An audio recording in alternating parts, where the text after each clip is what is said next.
Bonjour à tous, je me présente, Stéphanie Leclerc, je suis membre du groupe de la Voie verte du quartier Notre-Dame-de-Grâce. Il nous fait plaisir de vous accueillir dans le cadre de l'initiative Véro vert, un projet de mobilisation citoyenne parrainé par Équiterre. Welcome to this Véro vert event, a citizen mobilization project sponsored by Équiterre and hosted by our group La Voie verte du quartier. Véro vert est une initiative non partisane et ne favorise donc aucun parti. Le but de cette initiative est de positionner les enjeux environnementaux au cœur des élections et ainsi aider les électeurs à faire des choix éclairés. L'entrevue d'aujourd'hui, ainsi que toutes celles qui auront été tournées avec les autres candidats, seront accessibles en ligne sur diverses plateformes, notamment sur la page Facebook de Véro vert.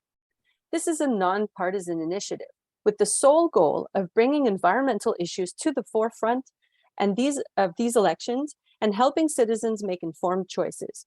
This and every other interview conducted for this initiative will be available online on the Véro vert social media platforms.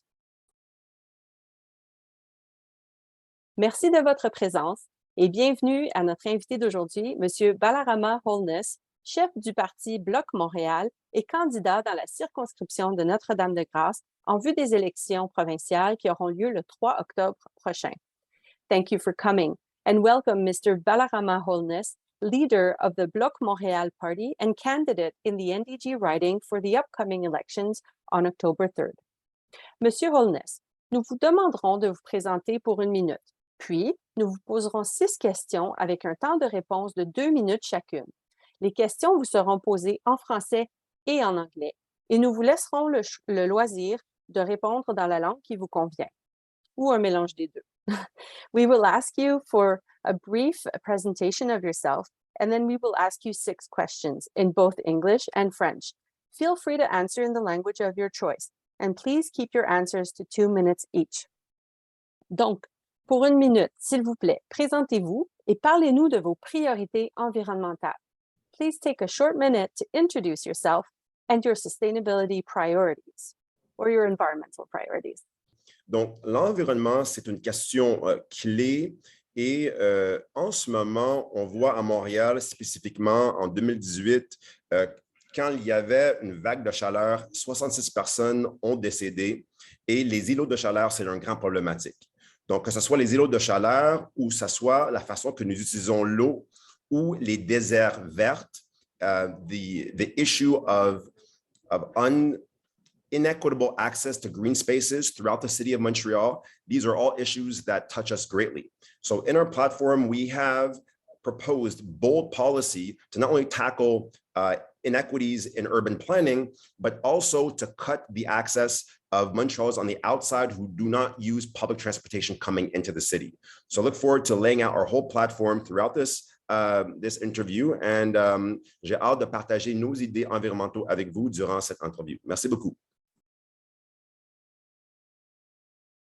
Le groupe d'experts intergouvernemental sur l'évolution du climat, communément appelé le GIEC, nous rappelle que nos émissions de gaz à effet de serre, les GES, ne diminuent pas assez rapidement, et le Québec doit faire sa part également.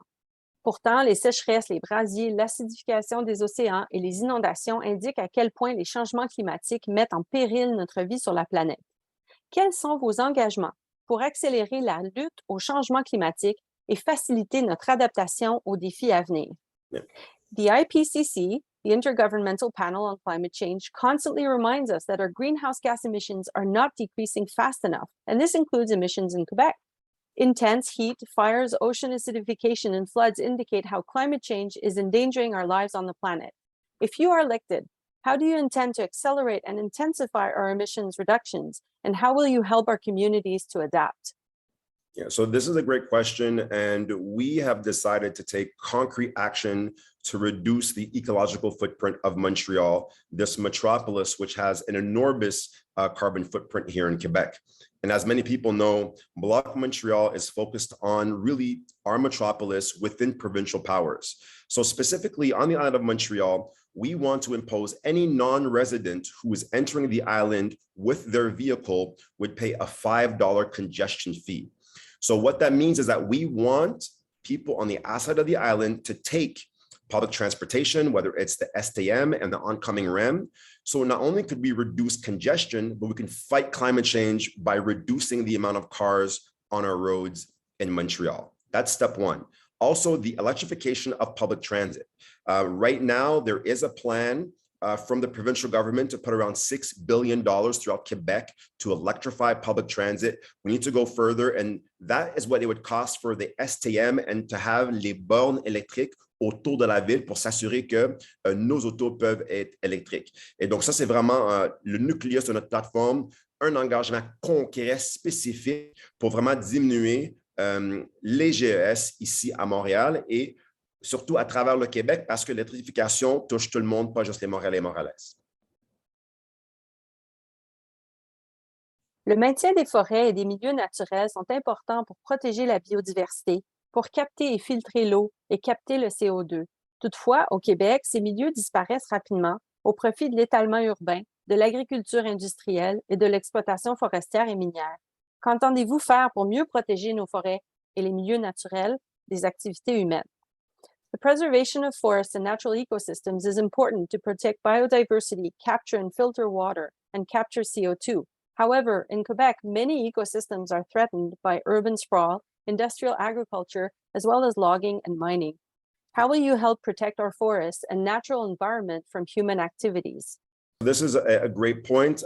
Ici à Montréal, on a un parc qui s'appelle Technoparc avec une diversité mais énorme et on avait des entreprises privées qui ont rentré et ont commencé à construire, avoir des plans de construction. And what these large companies did is also the toxicity of all this construction ended up excuse me, ruining a lot of the biodiversity in these areas, whether it's birds, insects, and this area is actually important waterways as well. So we need the provincial, federal, and municipal government to ensure that we protect these areas and we purchase them and we maintain and preserve them.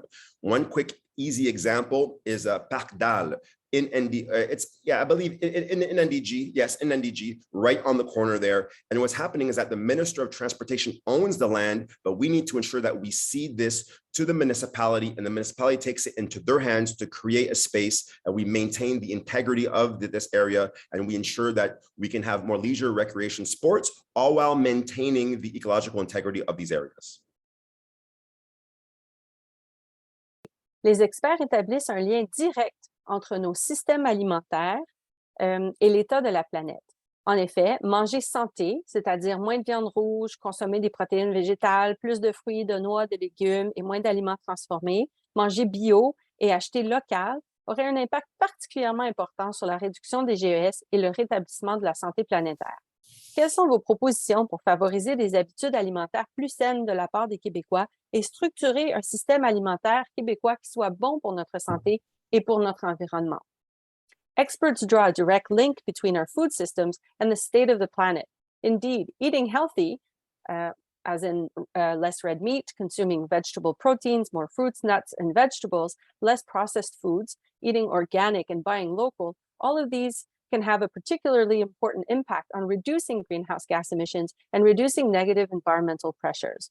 What are your proposals to promote healthier eating habits among Quebecers and to structure a Quebec food system that is good for our health and for our environment? En premier plan, il faudrait avoir des sessions d'éducation pour éduquer la population à savoir que quand ils mangent un steak, ça a un impact sur l'environnement. Aussi, ça a des impacts éthiques. Donc, moi, j'étais né végétarien, je suis toute ma vie, mais c'est pour des raisons plutôt éthicales, si on veut. So what I would like to do is establish awareness campaigns to allow people to understand that when they are eating, for example, red meat or a steak, the impact it has on the environment. And that would be step one. Step two is that we cannot start by taxing, for example, red meat because we can hurt our farmers. So before we decide to do that, we have to ensure that we help a ethical transition to agriculture that still supports our farmers. And then we gradually reduce our consumption of red meat. So not only can we protect the environment, But if you've ever been to a slaughterhouse, you probably won't want to eat meat in the first place. So this is something that we need to do and to begin to assist the population in understanding what it would mean to be vegetarian and start to help farmers to end up gradually moving toward more ethical agricultural and farming practices away from slaughtering animals in the first place. Les Canadiens figurent parmi les grands producteurs de déchets sur la planète et les Québécois n'y font pas exception. Nos sites d'enfouissement débordent et nos centres de tri peinent à gérer toute la matière qui leur est acheminée. Quels sont vos objectifs en lien avec la réduction de la surconsommation et la saine gestion des matières résiduelles pour favoriser la réduction à la source, le réemploi et le recyclage, autrement dit, soutenir l'économie circulaire? Canadians are among the largest producers of waste on the planet, and Quebecers are no exception. Our landfills are overflowing, and our sorting centers are struggling to manage all the material that is sent to them. What are your objectives in relation to the reduction of overconsumption and the sound management of residual materials by promoting reduction, reuse, and recycling? This is a great question, and areas throughout the world, such as Japan, have started to institute the possibility of having a tax on the amount of garbage that you are producing. So you have to pay for the garbage that you are producing. And one of the major issues is that while we produce a lot of garbage here, it ends up in Southeast Asia and other areas of the third world. So we're literally throwing our problems and sweeping them under the rug. So having a background as a teacher with a master's of education, I think awareness campaigns are essential. And when we start to understand that the clothes that we buy and the things that we purchase are ending up in landfills in third world countries, we hope it would reduce the amount of consumption. Also for people really to take responsibility. Sometimes we're always waiting for the government to institute a policy or a tax, but I think that as concerned citizens, as engaged citizens, just as you all are, we can do better. What does that mean? Starting to fund community organizations such as yourselves who are on the ground, who understand people, to begin to sensitize them to the importance of recycling, to the importance of diminishing the amount of clothes that we're using. I think that it can be one step in the right direction to enriching the knowledge of our citizenry, mais aussi délaisser l'idée que c'est toujours le gouvernement qui doit implanter des politiques et des taxes, et les organismes sur le terrain comme vous peuvent avoir un impact énorme sur ce type de questions-là. Au Québec, nous bénéficions de la présence de grandes quantités d'eau douce. Avec ce grand privilège vient de grandes responsabilités. Comme cette ressource semble gratuite et renouvelable, diverses industries l'utilisent ou la polluent sans avoir trop de compte à rendre. Quelles mesures comptez-vous mettre en place pour protéger notre eau douce et assurer la transparence de la part des grands utilisateurs? In Quebec, we benefit from an abundant access to fresh water. With this great privilege comes great responsibility. As this resource appears to be free and renewable, various industries use or pollute it with little accountability. What measures will you put in place to protect our fresh water and ensure greater transparency by industries?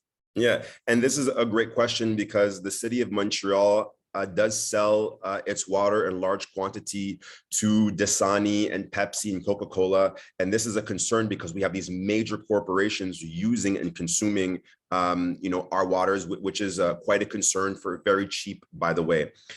What's going to happen, and we're not proposing this now, but eventually each citizen is going to be set with a standard of the amount of water they can use, and then the price will increase. We've seen droughts in California, and that what California has done, and this should come to Quebec. I'm not saying within the next 4 years, because right now with inflation and the cost of living, the last thing a single parent mother with 3 kids needs is a tax on water. But eventually we are going to need to get to a point where once you consume past a certain point, the amount is going to increase, and that's going to ensure that you diminish. And I'm going to go back to community organizations, whether it's sensitizing people on long hot showers and the impact that has on the environment and on the ecosystems. We need to establish that. So the awareness campaigns, we cannot oversee it.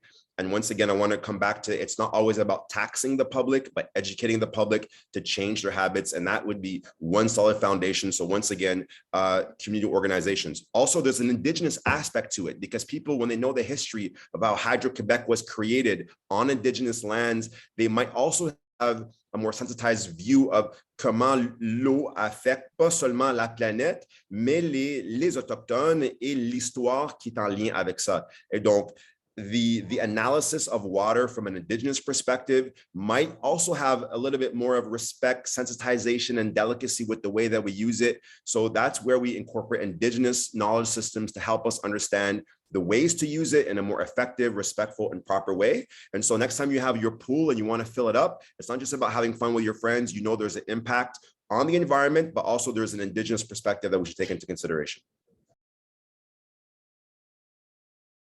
Les villes sont aussi sur le front concernant les changements climatiques, la gestion des déchets, le développement des pistes cyclables, le transport en commun, la lutte contre les îlots de chaleur, on en a parlé tantôt. Dans notre circonscription, nous avons un projet majeur, la Dalle Park, qui consiste en une passerelle verte au-dessus de l'autoroute 20 qui permettrait aux piétons et aux cyclistes de rejoindre l'arrondissement de la Chine et d'autres quartiers du sud-ouest. Notre circonscription jouxte également le parc Meadowbrook et on est près aussi de l'ancien hippodrome, des lieux qui sont importants pour notre communauté et au fort potentiel de verdissement. Comment comptez-vous collaborer efficacement avec les villes et soutenir leurs efforts en lien avec l'environnement et le climat? Quels seraient vos engagements à titre d'élu au niveau provincial pour les projets de verdissement dans et autour de notre circonscription? Cities are also on the front line of climate change. So they take care of waste management, development of bike paths, public transit, fighting against heat islands. In our writing, we have a major project, a park overpass that consists of a green bridge over Highway 20 that would allow pedestrians and cyclists to reach La Chine and other southwestern boroughs. And our writing also borders Meadowbrook Park and is close to the former Bluebonnet site, places that are important to our community and have great potential for greening. How do you plan to work effectively with cities and support their environmental and climate-related efforts? What commitments would you take for greening projects in and around our writing? You know, this is a phenomenal question and hits the heart of what we're talking about right now. So there are territorial inequities and there are a lot of areas such as NDG and around NDG that have the possibility of expanding its access to green spaces. And during the pandemic, during the COVID-19 pandemic, what we found was 86% of the population felt that having access to green spaces helped with their mental health. It also helps for new immigrants to properly integrate into their communities. It also reduces health risks, reduces risk of cancer. So this is a critical issue, not just of the environment, environmental health, but of human health. So the main issue right now is Mount Royal is overclogged.